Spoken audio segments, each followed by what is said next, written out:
My channel ಉತ್ತರ Karnataka recipe ನೋಡಕತ್ತಂತ ಎಲ್ಲ ನನ್ನ ಅಕ್ಕ ತಂಗಿಯರಿಗೂ ನಿಮ್ಮ ಮನೆ ಮಗಳಾದ ಲಕ್ಷ್ಮಿ ಆರ್ ಮಾಡುವ ನಮಸ್ಕಾರಗಳು ಫ್ರೆಂಡ್ಸ್. ಇವತ್ತಿನ ರೆಸಿಪಿ ಏನು ತೊಗೊಂಬಂದಿನಂದ್ರೆ ಮಸಾಲಾ ಮೆಂತ್ಯ ಸೊಪ್ಪಿನ ಮಸಾಲಾ ಪೂರಿ ಮಾಡೋದು ಹೇಳ್ಕೊಡ್ತೀನಿ, ನೋಡ್ಕೊಂಬನ್ನಿ ಫ್ರೆಂಡ್ಸ್. ಇದಕ್ಕೆ ಬೇಕಾಗಿರುವಂಥ ಇಂಗ್ರೀಡಿಯೆಂಟ್ಸು ಮಸಾಲಾ ಮೆಂತ್ಯ ಪೂರಿ ಅಲ್ಲ, ಹಾಗಾಗಿ ಮೆಂತ್ಯ ಸೊಪ್ಪು ಈ ರೀತಿ ಸೋಸ್ಬಿಟ್ಟು ಹೆಚ್ಚಿಟ್ಕೊಂಡಿನಿ. ಆಮೇಲೆ ಗೋಧಿ ಹಿಟ್ಟು, ಮೈದಾ ಹಿಟ್ಟಲ್ಲ ಗೋಧಿ ಹಿಟ್ಟು, ಆಮೇಲೆ 2 ಸ್ಪೂನು ಕಡಲೆ ಹಿಟ್ಟು, ಬೇಸನ್ ಹಿಟ್ಟು, ಆಮೇಲೆ ಇಂಗು, ಆಮೇಲೆ ಶುಂಠಿ ಬೆಳ್ಳುಳ್ಳಿ ಪೇಸ್ಟ್, ಆಮೇಲೆ ಇದಕ್ಕೆ ಬೇಕಾಗಿರೋ ಇಂಗ್ರೀಡಿಯೆಂಟ್ಸು ರೆಡ್ ಖಾರ, ಅರಿಶಿನ ಪೌಡರ್, ಧನಿಯಾ, ಎಳ್ಳು, ಆಮೇಲೆ ಅಜ್ವೈನು ತೊಗೊಂಡು ನೋಡಿ. ಈಗ ಏನು ಮಾಡೋದಂದ್ರೆ ನಾನು ಮೊದಲೇದಾಗಿ ಹಿಟ್ಟು ಸೋಸಿ ಇಟ್ಕೊಂಡಿನಿ. ನಿಮಗೆ ಎಷ್ಟು ಬೇಕಷ್ಟು ನೋಡಿ ಹಾಕೋರಿ, ನಮಗೆ ಇಷ್ಟು ಬೇಕು ನೋಡ್ರಿ. ಈಗ ನೋಡ್ರಿ ಇಷ್ಟು ಗೋಧಿ ಹಿಟ್ಟು ಹಾಕ್ಕೊಂಡಿನಿ, ಚಪಾತಿ ಗೋಧಿ ಹಿಟ್ಟು, ಇದು ಮೈದಾ ಹಿಟ್ಟಲ್ಲ ಗೋಧಿ ಹಿಟ್ಟು. ಆಮೇಲೆ ಇದಕ್ಕೆ ಬೇಕಾಗಿರುವಷ್ಟು 2-3 ಸ್ಪೂನ್ ಕಡಲೆ ಹಿಟ್ಟು ಹಾಕ್ರಿ, ಬಜ್ಜಿ ಹಿಟ್ಟು. ಮತ್ತು ನಾವೇನು ಮಾಡೋದಂದರೆ ರೆಡ್ ಖಾರ,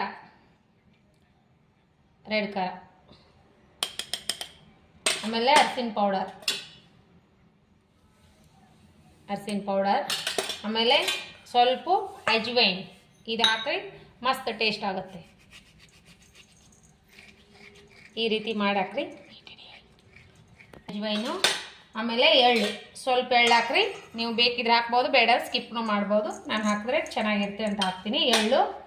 ಆಮೇಲೆ ಧನಿಯಾ, ಜೀರಿಗೆ ಪೌಡ್ರು, ಧನಿಯಾ, ಆಮೇಲೆ ಸ್ವಲ್ಪ ಹಿಂಗು, ಆಮೇಲೆ ಸ್ವಲ್ಪ ಶುಂಠಿ ಬೆಳ್ಳುಳ್ಳಿ ಪೇಸ್ಟ್ ಹಾಕಿದ್ರೆ ಟೇಸ್ಟ್ ಆಗುತ್ತೆ ಅಂತ ಸ್ವಲ್ಪ ಶುಂಠಿ ಪೇಸ್ಟ್. ಮಸಾಲ ಪುರಿ ಅಲ್ವಾ. ಇವಾಗ ಏನು ಮಾಡೋದಂದರೆ ರುಚಿಗೆ ತಕ್ಕಷ್ಟು ಉಪ್ಪು ಹಾಕಿ ಕಲಸೋಣ. ಅಷ್ಟು ಉಪ್ಪು ಹಾಕೋಣ, ನೋಡಿಬಿಟ್ಟು ಹಾಕೋರಿ. ಆಮೇಲೆ ಏನು ಮಾಡೋದಂದರೆ ಇದು ಚೆನ್ನಾಗಿ ಕಲಸೋಣ. ನೋಡಿರಿ ಸ್ವಲ್ಪ ಎಣ್ಣೆ ಹಾಕ್ತೀನಿ, ಕಾದಿರುವಂಥ ಸ್ವಲ್ಪ ಎಣ್ಣೆ ಹಾಕ್ರಿ, ಕಲಿಸ್ಕೋಣ. ಈ ರೀತಿ ಕಲಸ್ರಿ, ತುಂಬ ಆಗುತ್ತೆ. ನಾನು ಇದಕ್ಕೆ ಎಷ್ಟು ಬೇಕಷ್ಟು ಮೆಂತ್ಯ ಸೊಪ್ಪು ಹೆಚ್ಚಿಟ್ಕೊಂಡಿನಿ, ಮೆಂತ್ಯ ಸೊಪ್ಪು, ಆಮೇಲೆ ಸ್ವಲ್ಪ ಕೊತ್ತಂಬರಿ ಚೆನ್ನಾಗಿ ಕಲಿಸ್ಕೊಂಡು ಸ್ವಲ್ಪ ನೀರು ಹಾಕ್ಕೊಂಡು ಪೂರಿ ಹಿಟ್ಟು ಹೆಂಗೆ ಕಲಿಸ್ತೀರಿ ಆ ರೀತಿ ಕಲಿಸ್ಕೊಳ್ಳಿ.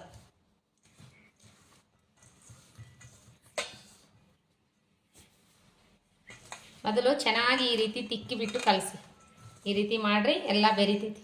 ಖಾರ ಉಪ್ಪು ಹಾಕಿರುವಂಥ ಮಸಾಲೆ ಈ ರೀತಿ ಮಾಡ್ಕೊಳ್ಳಿ. ನೋಡಿರಿ ಈ ಕನ್ಸಿಸ್ಟೆನ್ಸಿಯಲ್ಲಿ ನಾದಿಡ್ರಿ, ಒಂದು 15 ನಿಮಿಷ ರೆಸ್ಟಿಗೆ ಬಿಡ್ರಿ, ಬಿಟ್ಟು ಆಮೇಲೆ ಮಾಡ್ಕೊಂಡು. ಇವಾಗ ನೋಡಿರಿ 15-20 ನಿಮಿಷ ಆಯಿತು. ಈ ರೀತಿ ನೆಂದಿದೆ ಹಿಟ್ಟು, ಇನ್ನೊಂದು ಸ್ವಲ್ಪ ಮಿದ್ಕೋಣ.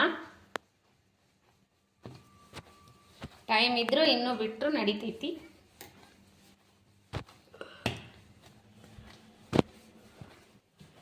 ಇನ್ನೊಂದು ಸ್ವಲ್ಪ ಮಿದ್ರೆ ಚೆನ್ನಾಗಿ ಉಬ್ಬಿ ಬರ್ತಾವೆ ಪೂರಿ. ನೋಡಿರಿ ಒಂದೇ ರೀತಿ ಈ ರೀತಿ ಮಾಡ್ಕೊಂಡು ಬಿಡ್ರಿ. ರೌಂಡ್ ಮಾಡಿ ಇಟ್ಕೋರಿ, ಬೇಡ ತೀಡಿ ಕರಿಯೋಣ. ಎಣ್ಣೆಕಾಯಿ ಇಟ್ಕೋರಿ, ಬಾಜುಕ್ಕೆ ಇಷ್ಟು ಮಾಡ್ಕೊರಿ. ನೋಡಿರಿ ಇಷ್ಟು ತಗೋರಿ.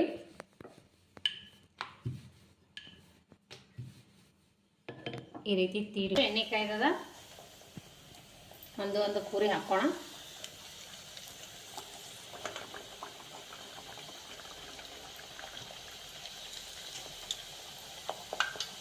ನೋಡ್ರಿ ಯಾವ ರೀತಿ ಬಂದವಂತ ಮಸ್ತ್ನಾಗ ಉಬ್ಬಿ ಬರ್ಲಾತಾವ. ನೋಡ್ರಿ ಯಾವ ರೀತಿ ಬಂದವ, ಮಸ್ತ್ ಈ ರೀತಿ ಕರ್ಕೋಬೇಕು ನೋಡ್ರಿ. ಉಬ್ಬಿನೂ ಬರ್ಲಿಕ್ಕತ್ತಾವ.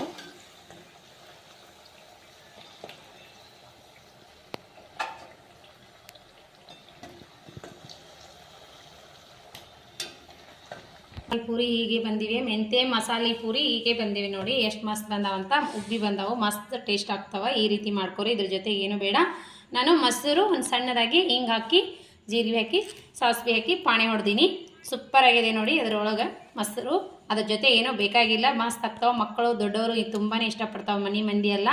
ಸೂಪರ್. ಬೆಳಗ್ಗೆ ತಿಂಡಿಗಾದರೂ ಮಾಡ್ಕೋಬೋದು, ಸಾಯಂಕಾಲ ಸ್ನ್ಯಾಕ್ಸಿಗಾದರೂ ಮಾಡ್ಕೋಬೋದು. ಮಸ್ತ್ ಅಂದರೆ ಮಸ್ತ್ ಆಗ್ತದೆ, ಆರೋಗ್ಯನ ಒಳ್ಳೆಯದು. ನೋಡಿರಿ ಯಾವ ರೀತಿ ಬಂದವಂತ. ನೋಡ್ರಿ ಸೂಪರ್ ಬಂದಾವ ನೋಡ್ರಿ, ಮಸ್ತ್ ಆಗ್ಯಾವ ಗಾರೆ. ಸೂಪರ್ ಬಂದಾವ ನೋಡ್ರಿ, ಎಷ್ಟು ಚೆನ್ನಾಗಿ ಬಂದಾವ, ಉಬ್ಬಿ ಬಂದಾವು, ಮಸ್ತ್ ಅಂದ್ರೆ ಮಸ್ತ್ ಆಗ್ಯಾವ. ಎಲ್ಲ ಎಷ್ಟು ಇದೇ ರೀತಿನೇ ಆಗ್ಯಾವ ನೋಡ್ರಿ, ಮಸ್ತ್ ಅಂದ್ರೆ ಮಸ್ತ್ ಆಗ್ಯಾವ, ಮಸ್ತ್ ಆಗ್ಯಾರಿ ನೋಡ್ರಿ. ಯಾವ ರೀತಿ ಮಸ್ತ್ ಆಗ್ಯಾವು, ಸಾಫ್ಟ ಪೂರಿ ಮಸ್ತ್ ಆಗ್ಯಾವ. ಟೇಸ್ಟ್ ಮಾಡಿ ಮಗ ನೋಡ್ರಿ, ಸೂಪರ್. ಮೊಸರು ಜೊತೆ ತಿಂದರೆ ಇನ್ನೂ ಸೂಪರ್ ಆಗುತ್ತೆ ನೋಡ್ರಿ. ಎಲ್ಲ ಅಷ್ಟು ಪೂರಿ ಇದೇ ರೀತಿನೇ ಬಂದಾವ, ಮಸ್ತ್ ಅಂದ್ರೆ ಮಸ್ತ್ ಆಗ್ಯಾವ. ಮಕ್ಕಳಿಗೆ ಟಿಫಿನ್ ಕಟ್ಟಿ ಕೊಡ್ಬೋದು ನೋಡ್ರಿ, ಈ ರೀತಿ ಮಾಡಿ ಟಿಫಿನ್ಗೆ ಹಾಕಿ ಕೊಟ್ಟರು ಮಸ್ತ್ ಆಗುತ್ತೆ ನೋಡ್ರಿ ಗಾರೆ. ಗಾರೆ ಎಷ್ಟು ನೈಸ್ ಬಂದಾವ, ಅಷ್ಟು ಎಲ್ಲ ಇದೇ ರೀತಿ ಉಬ್ಬಿ ಬರ್ತಾವ, ಮಸ್ತ್ ಆಗ್ತಾವ. ಇದ್ರ ಸಂಗಟ ಏನೂ ಬೇಕಾಗಿಲ್ಲ ನೋಡ್ರಿ. ಟೊಮೆಟೊ ಸಾಸ್ ಜೊತೆನೂ ತಿನ್ಬೋದು, ಮೊಸರು ಜೊತೆ ತಿಂದರೆ ಸೂಪರ್ ಅಂತ ನಮ್ಮ ಮೊಸರು ಒಂದು ಚಿಕ್ಕದಾಗಿ ಪಾಣೆ ಹೊಡೆದು ಮಾಡ್ಕೊಂಡಿನಿ. ಸೂಪರ್ ಆಗ್ಯ ನೋಡ್ರಿ. ನೀವು ಮಾಡ್ಕೊಂಡು ತಿನ್ನಿರಿ. ನಿಮಗೂ ಏನಾದರೂ ರೆಸಿಪಿ ಇಷ್ಟ ಆಗಿತ್ತಂದ್ರೆ ನಿಮ್ಮ ಅನಿಸಿಕೆ ಅಭಿಪ್ರಾಯಗಳನ್ನು ಕಮೆಂಟ್ ಬಾಕ್ಸ್ನಲ್ಲಿ ತಿಳಿಸ್ರಿ, ಲೈಕ್ ಮಾಡಿರಿ, ಫ್ರೆಂಡ್ಸ್ ಫ್ಯಾಮ್ಲಿಗೆಲ್ಲ ಶೇರ್ ಮಾಡಿರಿ. ತಿಂದು ನೋಡಿ ಮಗ, ಟೇಸ್ಟ್ ಆಗ್ಯಾವ? ಟೇಸ್ಟ್ ಆಗ್ಯಾವ ಅಂತ ನೋಡ್ರಿ. ಟಿಫಿನ್ಗೆ ಕಟ್ಟಿ ಕೊಡ್ಬೋದು ಮಕ್ಕಳಿಗೆ, ಮನೆ ಮಂದಿ ಎಲ್ಲ ಇಷ್ಟಪಡ್ತಾರೆ. ಪೂರಿ ಟೇಸ್ಟ್ ಮಾಡಿ ನೋಡೋಣ ಬನ್ನಿ. ಸೂಪರ್ ಆಗ್ಯಾವ್ರಿ, ಮಸ್ತ್. ಇದ್ರ ಜೊತೆ ಏನೂ ಬೇಕಾಗಿಲ್ಲ. ಬೇಕು ಅಂದ್ರೆ ಮೊಸರು ಜೊತೆ ತಿನ್ಬೋದು, ಟೊಮೆಟೊ ಸಾಸ್ ಜೊತೆ ಅದು ತಿನ್ಬೋದು. ಸೂಪರ್ ಅಂದ್ರೆ ಸೂಪರ್ ಆಗ್ಯದ. ನಿಮ್ಮ ಅನಿಸಿಕೆ ಅಭಿಪ್ರಾಯಗಳನ್ನು ಕಮೆಂಟ್ ಬಾಕ್ಸ್ನಲ್ಲಿ ತಿಳಿಸ್ರಿ. ನಿಮ್ಮ ಫ್ರೆಂಡ್ಸ್ ಫ್ಯಾಮ್ಲಿಗೆಲ್ಲ ಶೇರ್ ಮಾಡಿರಿ. ಇನ್ನೂ ಯಾರೆಲ್ಲ ಸಬ್ಸ್ಕ್ರೈಬ್ ಮಾಡಿ ನೋಡ್ಲಿಕ್ಕತ್ತಿಲ್ಲ ಅವರೆಲ್ಲ ಸಬ್ಸ್ಕ್ರೈಬ್ ಮಾಡಿ ನೋಡಿರಿ. ರೆಸಿಪಿ ಮಾತ್ರ ತುಂಬಾ ಇಷ್ಟ ಆಗುತ್ತಂತ ನಾನು ಅನ್ಕೊಂಡಿನಿ. ಇಷ್ಟ ಆಗಿತ್ತಂದ್ರೆ ಲೈಕ್ ಮಾಡಿರಿ. ಯಾರು ಲೈಕ್ ಮಾಡಲ್ಲ, ಶೇರ್ ಮಾಡಲ್ಲ, ಆಮೇಲೆ ನೋಡೋದೇ ಇಲ್ರಿ. ವ್ಯೂಸ್ ಅಂತೂ ಏನೂ ಇಲ್ರಿ, ಜೀರೋ ಆಗಿಬಿಟ್ಟದ. ಏನು ನೋಡ್ತಿರೋ ಬಿಡ್ತಿರೋ ನೀವು ಬಿಟ್ಟದ್ದು. ನಾ ಅಂತೂ ಎಲ್ಲೋ ರೆಸಿಪಿ ನೋಡ್ತೀನಿ, ಬಿಡು ಇತ್ತಂದ್ರೆ ರೆಸಿಪಿ ನೋಡ್ತೀನಿ, ವಿಡಿಯೋಗಳು ನೋಡ್ತೀನಿ. ನಾನಂತೂ ಯಾರಿಗೂ ಲೈಕ್ ಕೊಡಲಾರೆ ಬಿಡಂಗಿಲ್ಲ, ಎಲ್ಲರಿಗೂ ಲೈಕ್ ಕೊಟ್ಟಿನಿ ಅಂತ ಹೇಳ್ತೀನಿ. ಆದ್ರೂ ನನಗೆ ಯಾರೂ ಲೈಕೇ ಕೊಡಲ್ಲ ಇರಿ. 1 ತಿಂಗಳಾಯ್ತು ನೋಡ್ರಿ, ನನಗೆ ವ್ಯೂಸೇ ಇಲ್ಲ. ಸುಮ್ಮನೆ ಮಾಡಬೇಕೋ ಬಿಡಬೇಕೋ ಅಂಥೇಳಿ ಸುಮ್ಮನೆ ನಾನು ಸ್ಕೂಲಲ್ಲಿ ಮಗನ ಡ್ಯಾನ್ಸಿನ ವಿಡಿಯೋ ಹಾಕೋಯಿದ್ನಿ, ಅವೇ ಹಾಕಿನಿ. ನೋಡ್ತಾರೆ ಏನಂತಂದು 3 ವಿಡಿಯೋ ಹಾಕಿನಿ, ಅದಕ್ಕಂತೂ ವ್ಯೂಸೇ ಇಲ್ಲ ನೋಡ್ರಿ. ಯಾವ ರೆಸಿಪಿಗೂ ಯೂಸ್ ಇಲ್ಲ. ನಾವೇನು ಮಾಡಿದ್ದು ಖಾಲಿನೇ ಆಗ್ಯದ. ನಿಮಗೆ ಬಿಟ್ಟು ವಿಷಯ ನೋಡ್ರಿ. ನೋಡ್ತಿದ್ರೆ ಹಾಕ್ತೀನಿ ರೆಸಿಪಿ, ಇಲ್ಲಾಂದ್ರೆ ನಾನು ವಿಡಿಯೋ ಬಂದ್ ಮಾಡಿಬಿಡ್ತೀನಿ, ಹಾಕಂಗಿಲ್ಲ. ನೀವು ನೋಡ್ತೀರಿ ಇಲ್ಲ ಅಂತ ಯಾರಾದರೂ ಕಮೆಂಟ್ ಬಾಕ್ಸ್ನಲ್ಲಿ ತಿಳಿಸ್ರಿ. ನನ್ನ ರೆಸಿಪಿ ಯಾರು ನೋಡಲ್ಲ ಎಂಡ್ ತನಕ ನೋಡಿದ್ರೆ ಅಂದ್ರೆ ನಾವು ಎಂಡ್ ತನಕ ನೋಡಿವಿ ಅಂತ ಹೇಳ್ರಿ, ಲೈಕ್ ಕೊಡ್ರಿ. ನಾವು ನಿಮಗೆ ಲೈಕ್ ಕೊಡ್ತೀವಿ ಅಂದ್ರೆ ನೀವು ನಮಗೆ ಲೈಕ್ ಕೊಡಬೇಕು. ನಮ್ಮ ಸಣ್ಣ ಪುಟ್ಟ ಯೂಟ್ಯೂಬರಿಗೆ ಮುಂದೆ ತೊಂಬರಿ, ಸಬ್ಸ್ಕ್ರೈಬರು ಇಲ್ಲ, ವ್ಯೂಸು ಇಲ್ಲ, ಲೈಕು ಇಲ್ಲ ಅಂದ್ರೆ ಏನ್ರಿ? ಕಮೆಂಟ್ ಹಾಕ್ತಾರೆ ಊರುದ್ದು, ಎಷ್ಟೋ 10-20 ಕಮೆಂಟ್ ಹಾಕ್ತಾರ, ಅದಕ್ಕೆ 1-2 ಲೈಕನ್ನ ಬೇಕಲ್ರಿ. ಲೈಕು ಇಲ್ಲ, ಶೇರ್ ಮಾಡಲ್ಲ, ಏನಿಲ್ಲ. ನಾನು ನೋಡ್ತೀನಿ, ಮಾಡ್ತೀನಿ, ಎಲ್ಲ ಮಾಡ್ತೀನಿ, ನನಗಂತೂ ಮಾಡಕತ್ತಾರ. ಈ ರೀತಿ ಅನ್ಯಾಯ ಮಾಡ್ತೀರಿ.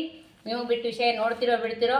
ವಿಡಿಯೋ ಮಾಡಿ ರೆಸಿಪಿ ಹಾಕಬೇಕು ಬಿಡಬೇಕು ಕಮೆಂಟ್ ಬಾಕ್ಸ್ ನೋಡಮ್ಮ. ಯಾರು ನನ್ನ ರೆಸಿಪಿ ತುಂಬಾ ಇಷ್ಟಪಟ್ಟು ನೋಡ್ತೀರಿ ಅವರೆಲ್ಲ ಕಮೆಂಟ್ ಬಾಕ್ಸ್ನಲ್ಲಿ ತಿಳಿಸಿ, ಅಂದ್ರೆ ನನಗೆ ಗೊತ್ತಾಗ್ತದೆ. ಅಂದ್ರೆ ನಾಳೆ ವಿಡಿಯೋ ಮಾಡಿ ಹಾಕ್ತೀನಿ. ಇಲ್ಲಿಲ್ಲ ಅಂದ್ರೆ ನಾನು ವಿಡಿಯೋ ಮಾಡಂಗಿಲ್ಲ, ಬಿಡ್ತೀನಿ ನೋಡ್ರಿ. ನನಗೆ ಏನು ಹರ್ಕತ್ತಾಗೈತ್ರಿ, ಇಷ್ಟೆಲ್ಲ ಕಷ್ಟಪಟ್ಟು ಮಾಡಿರ್ತೀವಿ ನಾವು. ವಿಡಿಯೋ ನೀವು ನೋಡಿದ್ರೆ ನೋಡಂಗಿಲ್ಲ. ನಾನು ಎಲ್ಲರದ್ದು ನೋಡ್ತೀನಿ, ನಮ್ಮ ವಿಡಿಯೋ ನೀವು ಯಾರೂ ನೋಡಂಗಿಲ್ಲ. ನಾನು ಹಾಕಿದ್ದು ನೋಡಿ, ನನ್ನ ಕಮೆಂಟ್ ನೋಡಿ ಅವ್ರು ನಮ್ಮ ರೆಸಿಪಿ ನೋಡ್ತಾರೆ, ನಮ್ಮ ವಿಡಿಯೋ ನೋಡ್ತಾರೆ. ಬೇಕಿದ್ರೆ ನೋಡ್ರಿ, ನಿಮ್ಗೆ ಯಾರು ಇಷ್ಟ ಆಗ್ತಾವ ಅವರು ನೋಡ್ರಿ. ನಾವೇ ನಿಮಗೇನು ಒತ್ತಾಯ ಮಾಡಂಗಿಲ್ಲ ನೋಡ್ರಿ. ನಿಮ್ಗೆ ಯಾರು ಇಷ್ಟ ಆಗ್ತಾವೋ ಅವರು ನೋಡ್ರಿ. ಈ ಮಾತಿನ ಮೇಲೆ ನಾ ಏನು ಹೇಳೋಕ್ಕಾಗಲ್ಲ. ನಮಸ್ಕಾರ ಫ್ರೆಂಡ್ಸ್. ಯಾರೆಲ್ಲ ನೋಡ್ತೀರಿ ಅವರಿಗೆಲ್ಲ ತುಂಬ ಹೃದಯದ ಧನ್ಯವಾದಗಳು ಫ್ರೆಂಡ್ಸ್. ಮುಂದಿನ ರೆಸಿಪಿ ಒಳಗೆ ಸಿಗೋಣ. ನೋಡ್ತಿದ್ರೆ ಕಮೆಂಟ್ ಹಾಕಿದ್ರೆ ಮುಂದಿನ ರೆಸಿಪಿ ಒಳಗೆ ಸಿಗ್ತೀನಿ, ಇಲ್ಲಾಂದ್ರೆ ಸಿಗಂಗಿಲ್ಲ. ಇವತ್ತೇ ಲಾಸ್ಟ್ ವಿಡಿಯೋ ಮಾಡಲ್ಲ ನಾ ಇನ್ಮೇಲೆ. ಬಾಯ್.